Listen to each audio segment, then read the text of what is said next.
sembuh dan bisa sekolah lagi. Oke, coba saya perhatikan, saya lihat kondisi pakaian. Coba ini jangan ada. Oke, perempuan sudah alhamdulillah rapi.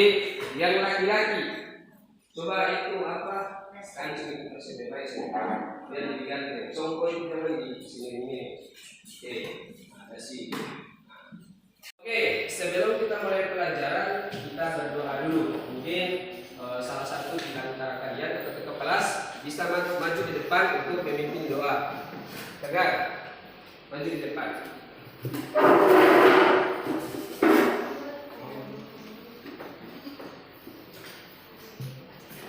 Teman-teman, kita belajar, mari kita berdoa. Berdoa mulai.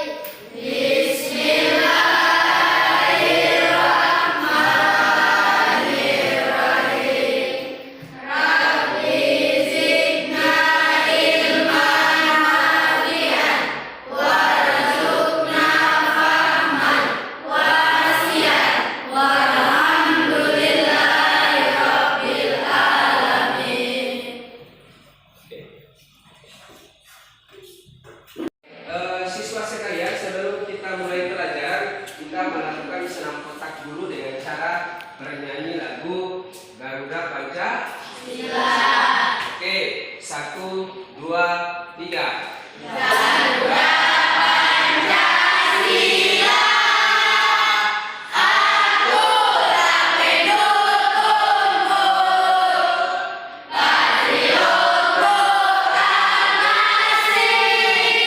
setia berkorban untukmu, Pancasila dasar negara, rakyat adil makmur sentosa, pribadi bangsaku.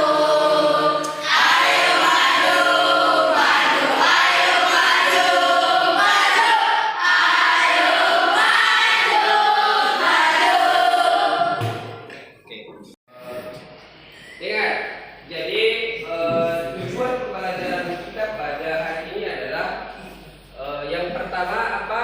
Menunjukkan keimanan kepada Allah Subhanahu wa taala sebagai Al-Qudus, zat yang maha suci dan merupakan zat yang mencintai kemanusiaan. Kemudian membuktikan keimanan dalam kehidupan sehari-hari melalui pelaksanaan bersuci sebagai perwujudan hidup sehat dan kepatuhan terhadap Al-Qudus. Kemudian meyakini prinsip tawazun dan tatawur wal ibtikar sebagai ajaran Islam yang membentuk kesolehan individual dan kesolehan sosial dalam pelaksanaan bersuci. Kemudian menjelaskan definisi najis dan hadas, membuat kesimpulan tentang perintah menghilangkan najis dan hadas berdasarkan ayat-ayat dan hadis.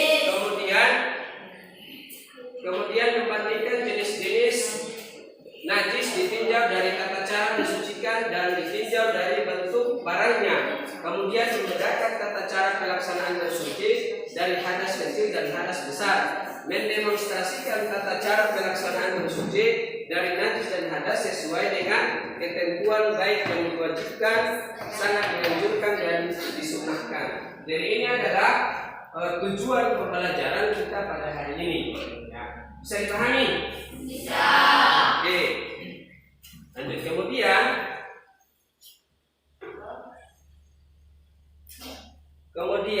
berikutnya kompetensi dasar. Ini ada kompetensi dasar yang pertama, menerima pentingnya bersuci dari hadas dan najis sebagai salah satu syarat beribadah. Kemudian menjalankan perilaku bersih sebagai implementasi dari penerapan tentang tata cara bersuci.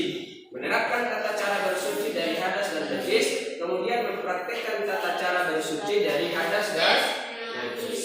Ya. Oke. Kemudian ini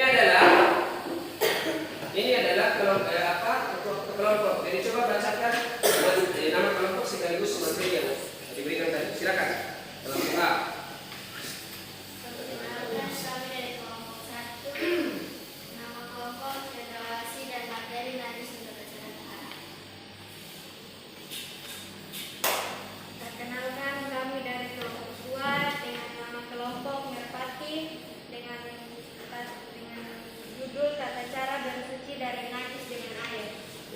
Lanjut. Perkenalkan kami dari kelompok 3. Mengenalkan materi adat desa dan tata cara membuktikannya. Oke, juga. Datang dari kelompok 4, nama kelompok telah materi adat kecil dan tata cara menjadikannya.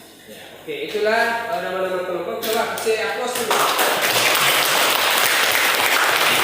Jadi, nama-nama kelompok asal yang sudah dibentuk tadi. Jadi sekarang kita bagi. Jadi setiap kelompok bergabung di kelompok yang berbeda. Tiara bergabung dengan kelompok 2, Putra gabung dengan kelompok ini Tegar. Jadi Tegar di sana, saya gabung di sana, Putra gabung di sini, kemudian Namira di sana, terus Tiara.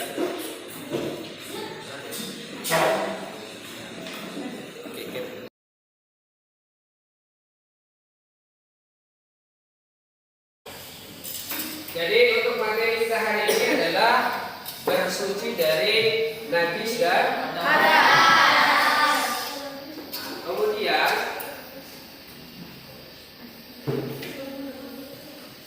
di sini ada gambar. Coba semua perhatikan di depan.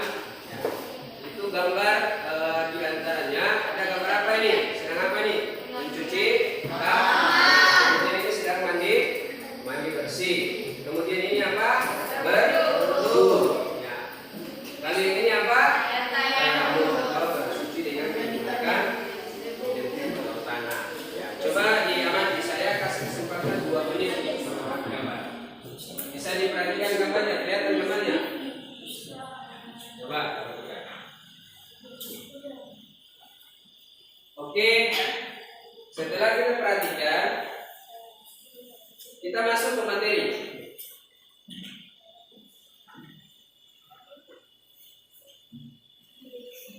Najis dan tata cara mensucikannya. Pengertian najis dan hadas. Menurut bahasa, najis berasal dari bahasa Arab, yaitu an-najisu atau an-najisu, yang berarti kotor atau menjijikkan. Tidak bersih atau tidak suci, baik yang bersifat hisia maupun ma'nawiyah. Najis yang bersifat hisia adalah najis yang terlihat oleh mata dan dirasa oleh panca indera seperti jilatan anjing, kotoran manusia, hewan kucing, darah haid, dan nifas. Najis yang bersifat ma'nawiyah adalah najis yang menodai akidah sehingga tidak dapat dilihat oleh manusia seperti syirik dan kufur.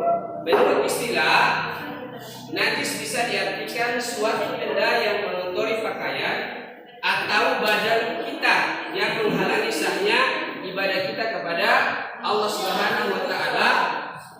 Najis adalah kotoran yang wajib oleh seorang muslim yang terkena olehnya. Jadi wajib dibersih. Oke, kemudian dasar hukum perintah bersuci. Jadi bersuci ini diatur oleh agama. Coba kita cermati dengan seksama dan temukan persamaan dan perbedaan kandungan ayat-ayat Al-Quran dan hadis di bawah ini. Di situ Allah Subhanahu wa taala berfirman, "Wa thiyabaka fatahhir." Ya, artinya apa? Artinya apa? Dan bersihkanlah pakaianmu.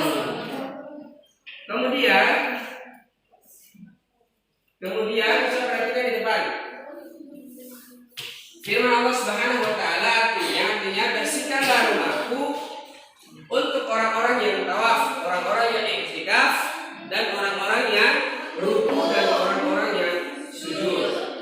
Kemudian Nabi Shallallahu Alaihi Wasallam bersabda, apabila kamu datang ke tempat saudara-saudara kamu, hendaklah kamu perintah atau perbaiki kendaraan-kendaraan dan pakaian kamu, sehingga kamu menjadi perhatian antara manusia, karena Allah tidak suka perbuatan keji dan juga keadaan yang tidak teratur.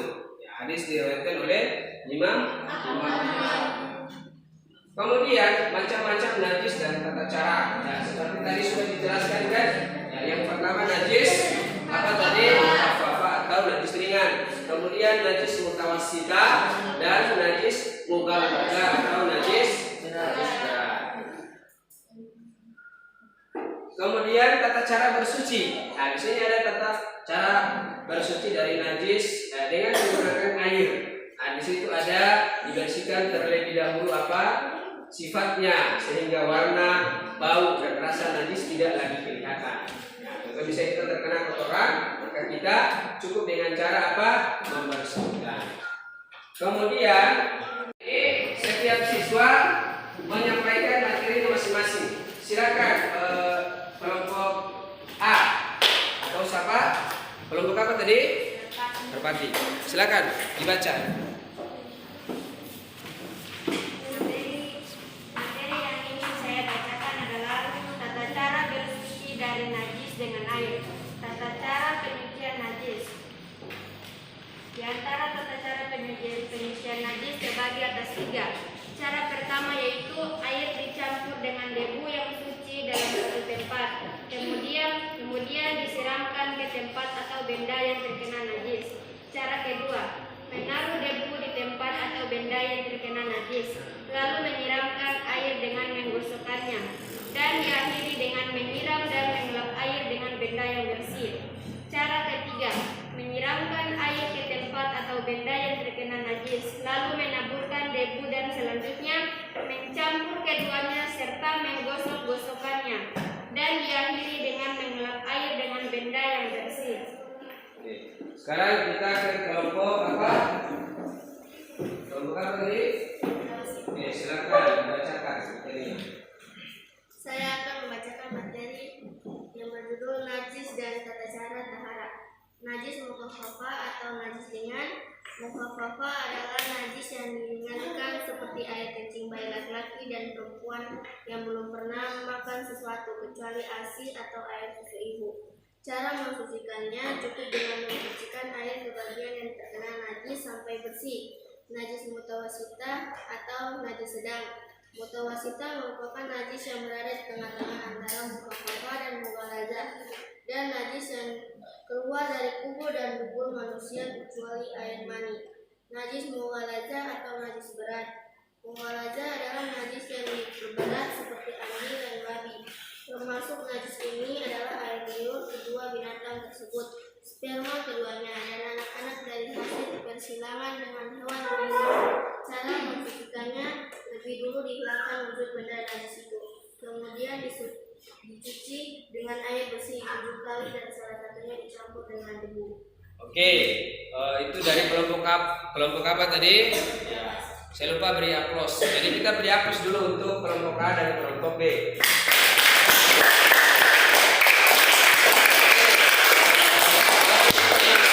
Kelompok C, silakan. Kelompok C, ini pegang ini. Oke. Hadas kecil dan cara mencucikannya. Kenalkan dulu nama kelompoknya. Perkenalkan, nama kelompok kami adalah Ilham. Saya akan membaca materi tentang hadas kecil dan tata cara mencucikannya. Hadas kecil adalah hadas yang cara mencucikannya dengan berwudu atau tayamum. Seseorang disebut berhadas kecil jika dia mengeluarkan sesuatu dari dua lubang, yaitu dubur atau kuburnya. Buang air besar, buang air kecil, buang angin. Menyentuh kemaluan tanpa alas itu menyenyak dengan posisi miring atau tanpa letaknya. Timbul di atas lantai termasuk sebab seseorang berhadas kecil. Ada persamaan dan perbedaan hadas. Kata kotor dan najis. Persamaan adalah kotor dan najis sama-sama merupakan sesuatu yang kotor. Adapun perbedaannya adalah kotor belum tentu menjadikan ibadah tidak sah, sedangkan najis menjadikan ibadah tidak sah.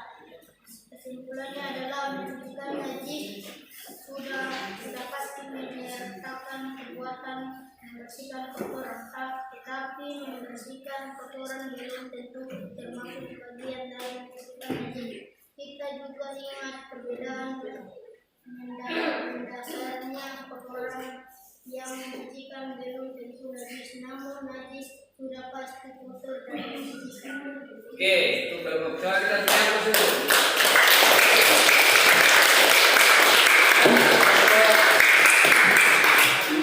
Kelompok D, silakan. Coba berdiri, angkat materinya. Bacakan. Perkenalkan, kami dari kelompok Garuda. Saya akan membaca materi hadas besar dan tata cara hadas besar adalah keadaan tidak suci pada diri seorang muslim karena sifat-sifat tertentu. Cara bersuci dari hadas besar adalah dengan cara mandi besar. Mandi wajib untuk menghilangkan hadas besar disebut mandi janabah. Apabila berhalangan untuk mandi menggunakan air mandi janabah bisa diganti dengan tayamum. Oke, itu dari kelompok B. Kita dihapus dulu.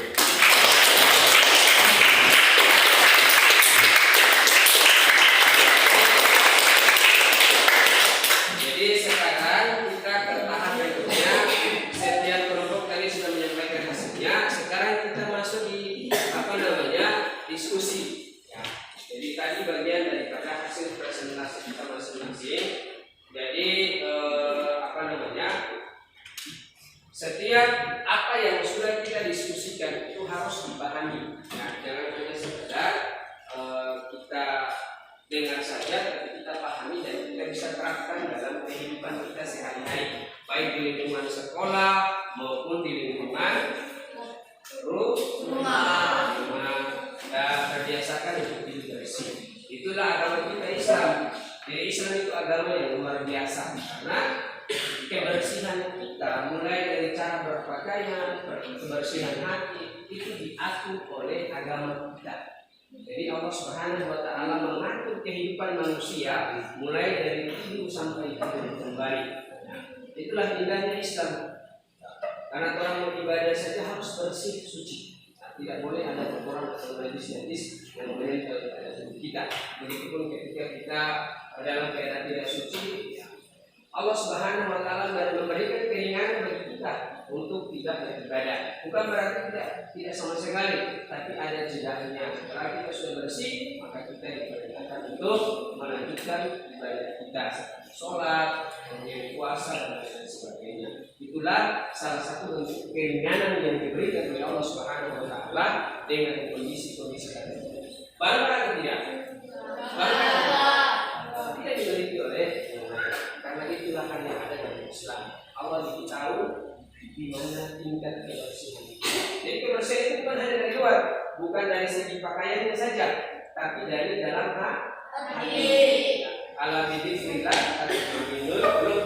Hanya dengan hati yang bersih, dengan mengingat Allah, maka hati kita menjadi tenang dan bersih. Cara mensucikan hati itu dengan cara apa? Bertaubat. Kalau di sini dalam materi kita hari ini, kesimpulan daripada diskusi-diskusi atau materi yang kita bahas tadi itu adalah ada perbedaan antara najis besar dan najis kecil. Nah, kalau najis besar dibersihkan dengan cara apa tadi? Mandi wajib, contohnya haid atau suami istri, hubungan itu diperintahkan untuk mandi wajib. Kalau hadas kecil, nah cukup dengan cara membersihkan saja. Misalnya ada kencing bayi, lagi bersihkan, dan perempuan dibersihkan secara keseluruhan, tidak perlu mandi lagi. Nah, kemudian untuk materi yang kelas A tadi apa? Untuk materi yang kelas A tadi apa? Tentang apa tadi? Tata cara bersuci. Itu disampaikan tadi. Kemudian yang kelompok B tadi apa tadi? Ya, najis itu ada 3 macam. Yang pertama najis apa?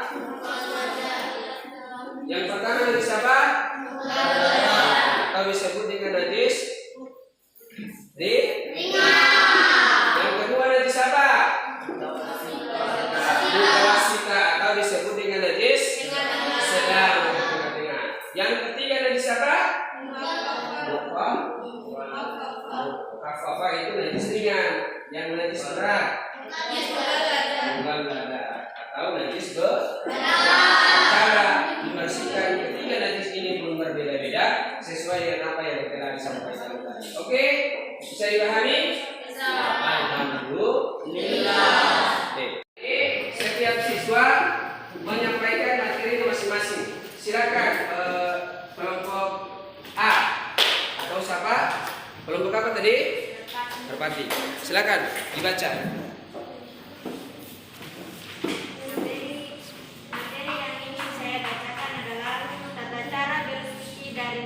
Dengan air. Tata cara penyucian najis. Di antara tata cara penyucian najis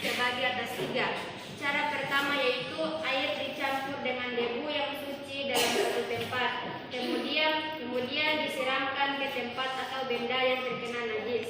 Cara kedua, menaruh debu di tempat atau benda yang terkena najis, lalu menyiramkan air dengan menggosokkannya, dan diakhiri dengan menyiram dan mengelap air dengan benda yang bersih. Cara ketiga, menyiramkan air ke tempat atau benda yang terkena najis, lalu menaburkan debu dan selanjutnya mencampur keduanya serta menggosok-gosokkannya, dan diakhiri dengan mengelap air dengan benda yang bersih. Oke. Sekarang kita ke kelompok apa? Kelompok apa tadi? Oke, silakan dibacakan materinya. Saya akan membacakan materi yang berjudul Najis dan Tata Cara Tahara. Najis mukhafafa atau najis ringan. Mukhafafa adalah najis yang diringankan seperti air kencing bayi laki-laki dan perempuan yang belum pernah makan sesuatu kecuali ASI atau air susu ibu. Cara mensucikannya cukup dengan mensucikan air ke bagian yang terkena najis sampai bersih. Najis mutawasita atau najis sedang. Mutawasita merupakan najis yang berada di tengah-tengah antara mukhafafa dan mughalazah, dan najis yang keluar dari kubur dan dubur manusia kecuali air mani. Najis mughalazah atau najis berat. Mughalazah adalah najis yang berberat seperti anjing dan babi. Termasuk najis ini adalah air liur kedua binatang tersebut, sperma keduanya, dan anak-anak dari hasil persilangan dengan hewan lainnya. Cara mensucikannya, lebih dulu dihilangkan wujud benda najis itu, kemudian dicuci dengan air bersih 7 kali dan salah satunya dicampur dengan debu. Oke, itu dari kelompok apa tadi? Ya, saya lupa beri aplaus. Jadi kita beri aplaus dulu untuk kelompok A dan kelompok B.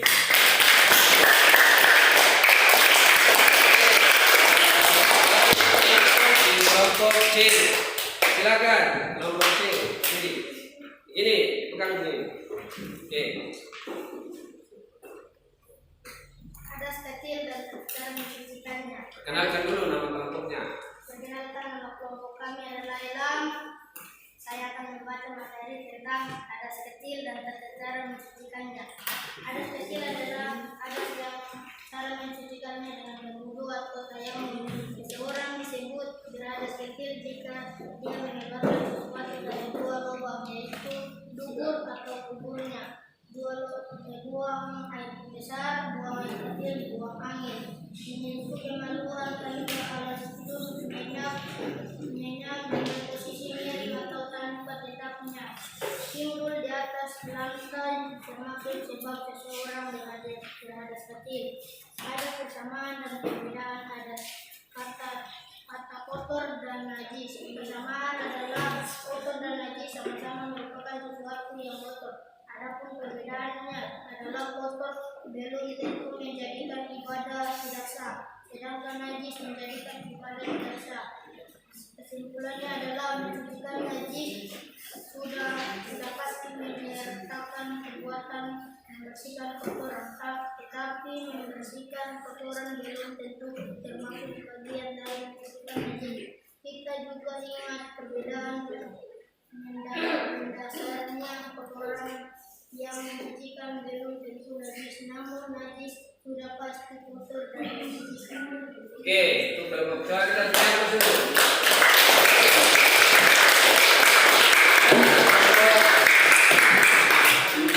Kelompok B, silakan. Coba berdiri, angkat materinya.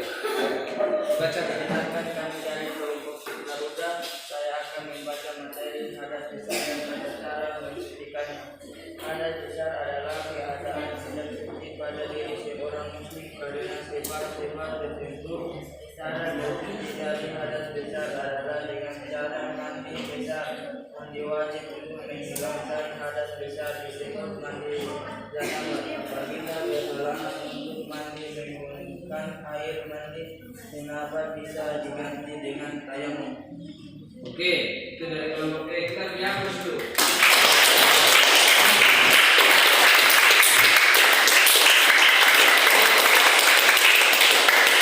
Jadi sekarang kita ke tahap berikutnya. Setiap kelompok tadi sudah menyampaikan hasilnya. Sekarang kita masuk di diskusi. Ya. Jadi tadi bagian daripada hasil presentasi kita masing-masing. Jadi setiap apa yang sudah kita diskusikan itu harus dipahami. Nah, jangan hanya sekedar kita dengar saja, tapi kita pahami dan kita bisa terapkan dalam kehidupan kita sehari-hari, baik di lingkungan sekolah maupun di lingkungan rumah. Dan terbiasakan untuk hidup bersih. Itulah agama kita Islam. Jadi Islam itu agama yang luar biasa karena kebersihan kita mulai dari cara berpakaian, kebersihan hati itu diatur oleh agama kita. Jadi Allah Subhanahu wa taala mengatur kehidupan manusia mulai dari tidur sampai tidur kembali. Nah, itulah indahnya Islam. Karena orang beribadah saja harus bersih suci. Tidak boleh ada kotoran atau najis yang menempel pada tubuh kita. Begitupun ketika kita dalam keadaan tidak suci, Allah Subhanahu wa taala memberikan keringanan bagi kita untuk tidak beribadah. Bukan berarti tidak sama sekali, tapi ada jedahnya. Setelah kita sudah bersih, maka kita diperintahkan untuk melanjutkan ibadah kita, sholat, kemudian puasa dan lain sebagainya. Itulah salah satu bentuk keringanan yang diberikan oleh Allah Subhanahu wa taala dengan kondisi-kondisi tertentu. Barang tidak?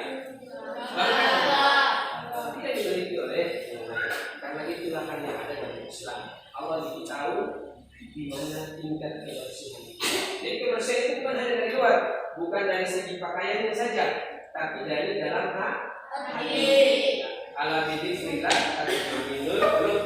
Hanya dengan hati yang bersih, dengan mengingat Allah, maka hati kita menjadi tenang dan bersih. Cara mensucikan hati itu dengan cara apa? Bertaubat. Kalau di sini dalam materi kita hari ini, kesimpulan daripada diskusi-diskusi atau materi yang kita bahas tadi itu adalah ada perbedaan antara najis besar dan najis kecil. Nah, kalau najis besar dibersihkan dengan cara apa tadi? Mandi wajib, contohnya haid atau suami istri hubungan itu diperintahkan untuk mandi wajib. Kalau hadas kecil, cukup dengan cara membersihkan saja. Misalnya ada kencing bayi, lagi bersihkan, kalau perempuan dibersihkan secara tidak perlu mandi lagi. Nah, kemudian untuk materi yang kelas A tadi apa? Untuk materi yang kelas A tadi apa? Tentang apa tadi? Tata cara bersuci. Itu sampaikan tadi. Kemudian yang kelompok B tadi apa tadi? Ya, najis itu ada 3 macam. Yang pertama najis apa? Yang pertama najis apa? Atau disebut dengan najis ringan. Yang kedua najis apa? Mutawasita atau disebut dengan najis sedang. Yang ketiga najis apa? Kafafah itu najis ringan. Yang najis berat atau najis cara dibersihkan ketiga najis ini pun berbeda-beda sesuai dengan apa yang telah disampaikan tadi. Oke, bisa dipahami? Alhamdulillah. Masuk pada tahapan pertanyaan. Ya, mungkin ada pertanyaan-pertanyaan yang ditanyakan oleh kelompok masing-masing. Silakan, kalau ada yang mau bertanya silakan. Jadi setiap pertanyaan diharapkan untuk berdiri kemudian bertanya apa-apa yang mau ditanyakan. Oke, coba dari kelompok 1 silakan bertanya. Dan perkenalkan nama saya, baru pertanyaannya. Oke.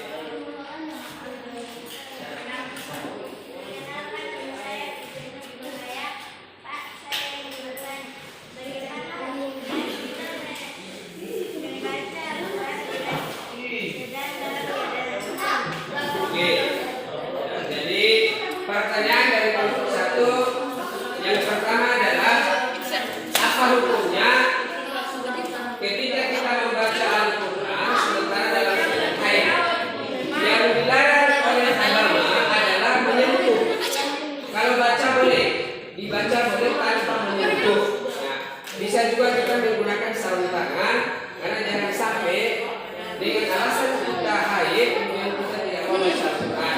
Jadi yang dilarang itu menyentuh, la yamassuhu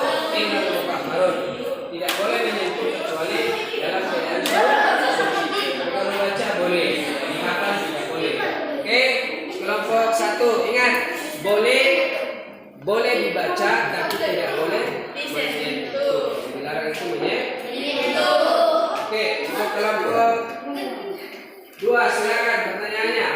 Pak, Dewi.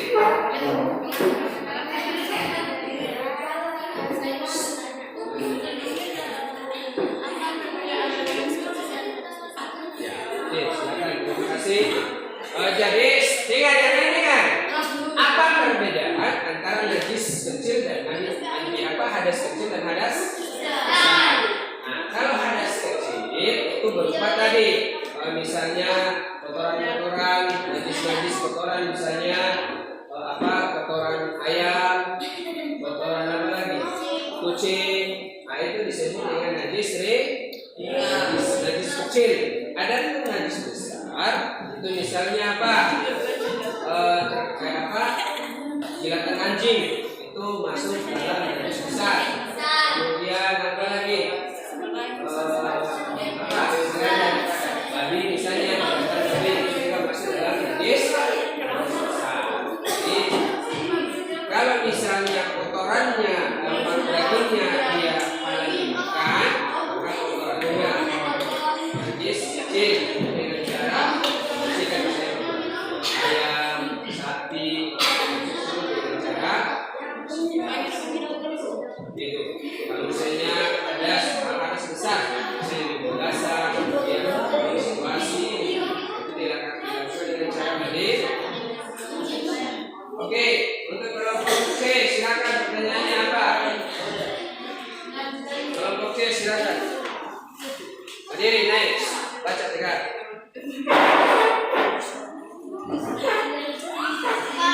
Apa yang kita lakukan ketika terkena kotoran cicak pada salat?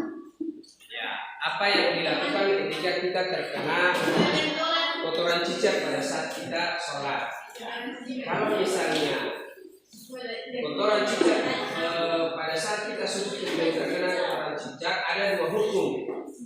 Kalau misal kotoran cicak itu dia masuk dalam al-ma'anhu, hukum darurat. Tapi kalau kotoran cicaknya sudah kering, maka tidak masalah. Tapi kalau masih basah dan itu dapat mengeluarkan bau yang tidak sedap, maka kita harus beranjak dari sholat untuk berwudu balik, membersihkan, kemudian kita balik untuk melaksanakan sholat. Itu dilihat dulu, jangan sampai baunya sudah keluar. Kalau baunya sudah kering dan tidak berbau, maka tidak mengapa. Oke, demikian. Sekarang kelompok berapa?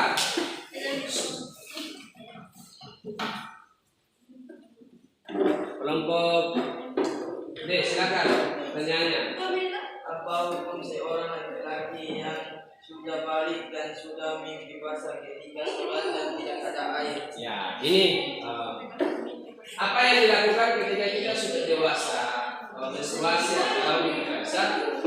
Kita mau sholat sementara airnya tidak ada dengan kondisi tertentu, maka diperbolehkan untuk tayamum. Diperbolehkan untuk tayamum dengan menggunakan debu atau tanah yang kering. Itu hukumnya.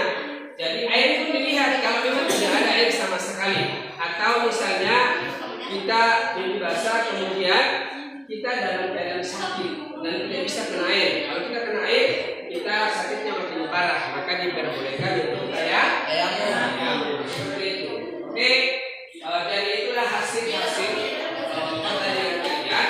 Semoga apa yang bisa ditanyakan tadi bisa terjawab semuanya. Oke, jadi refleksi dan kesimpulan dari materi kita hari ini adalah yang pertama adalah cara membersihkan hadas kecil dan hadas besar. Kemudian pembagian macam-macam air, kemudian macam-macam apa? Nah, semoga apa yang kita pelajari hari ini dapat bermanfaat bagi kalian semua.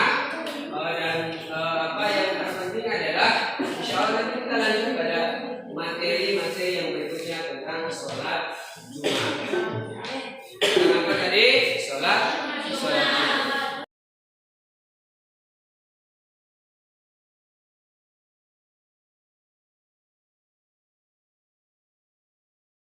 Kemarin alat-alat bersuci. Kemarin kan kita sudah bahas tentang alat-alat bersuci dan alhamdulillah semua sudah pahami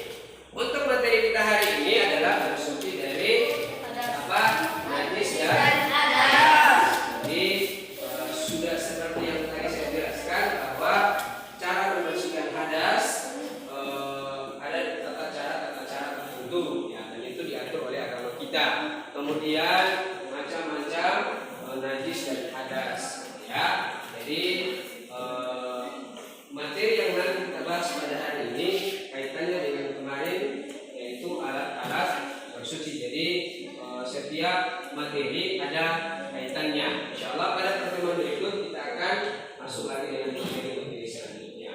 Oke, bisa dipahami? Bisa.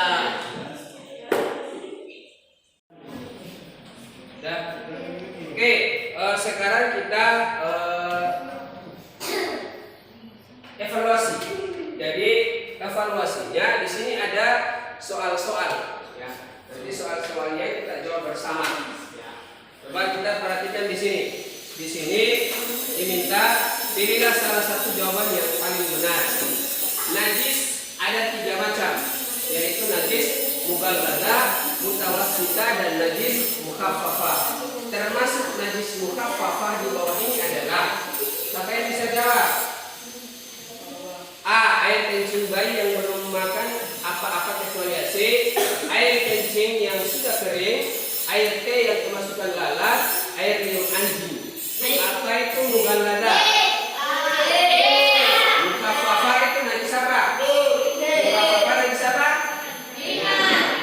Mukhaffafah najis apa? Berarti jawabannya? Jawabannya adalah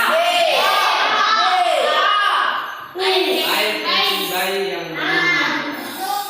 Berarti jawabannya adalah mana yang jawab tadi? Siapa yang jawab paling banyak dapat bintang.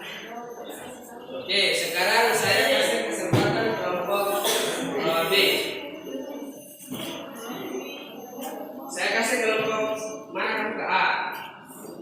Hadas besar, kelompok lain yang menjawab. Hadas besar adalah keadaan tidak suci pada diri seseorang karena sebab tertentu. Tata cara bersuci bagi orang yang mempunyai hadas besar dan tersedia air yang suci adalah apa? Kelompok A dulu. Coba kelompok A. Hadas besar adalah keadaan tidak suci pada diri seseorang karena sebab tertentu. Tata cara bersuci bagi orang yang mempunyai hadas besar dan tersedia air yang suci adalah apa?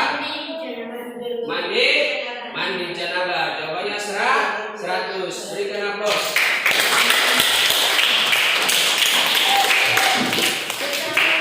Kemudian, nah ini untuk kelompok B. Persamaan dalam mensucikan najis mutawassithah atau a'niyah dan hukumnya adalah apa? Persamaan dalam mensucikan najis mutawassithah, a'niyah dan hukumnya adalah apa? Yang pertama, A. Air yang dipercikan tidak disyaratkan mengalir.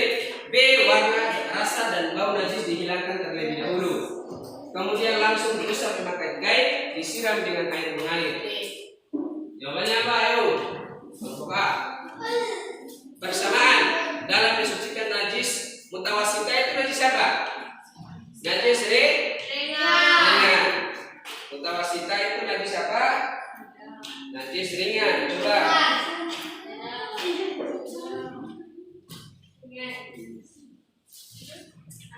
Ayo, kelompok berapa? Jawabannya apa?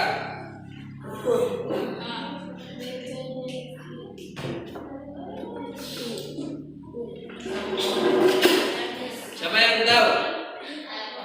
Jawabannya adalah air yang dipercikan tidak disyaratkan mengalir, warna, rasa dan bau najis hilang terlebih dahulu. Jawabannya A. Jawabannya B. Persamaannya itu warna, rasa dan bau najis dihilangkan dulu. Jadi jawabannya adalah B.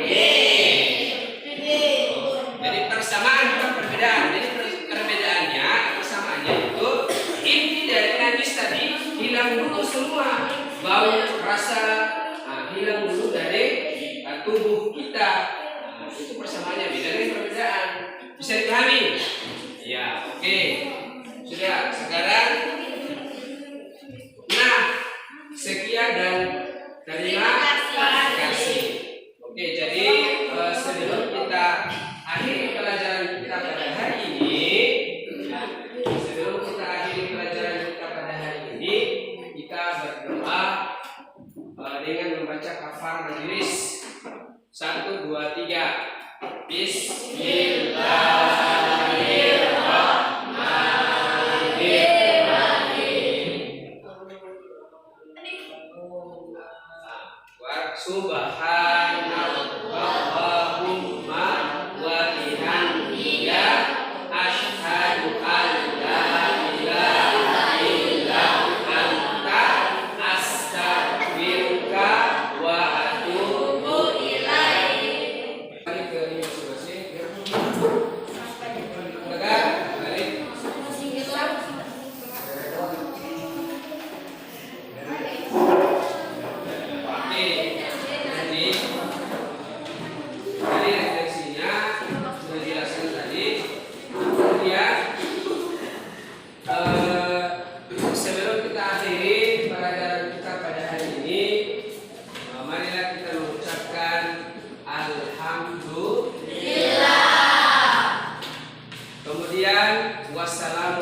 itu